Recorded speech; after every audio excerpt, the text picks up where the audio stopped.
This Presidente Margarita is better than Chilli's. My mother-in-law said so. The first step to making a great Presidente Margarita is salting the rim of your glass. And grab a piece of lime and just wet the outside of the rim.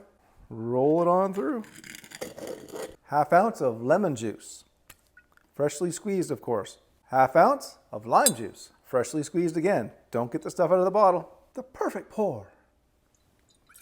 And 1 ounce of simple syrup. Now don't buy simple syrup. Again, just make it. It's 1-to-1 sugar water. Warm it up and you've got simple syrup. We need half ounce of E&J brandy. Very important. You need this stuff. God, brandy smells good.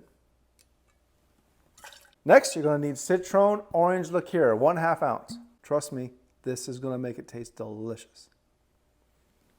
Now the star of the show, Luna Azul tequila.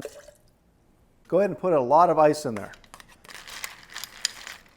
Don't worry, it's not going to dilute your drink. A lot of ice is going to help cool it down rapidly. Now shake it like a dog who's just had a bath.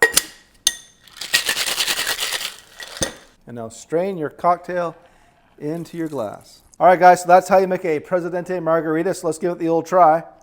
But before I do, slap that follow button for me.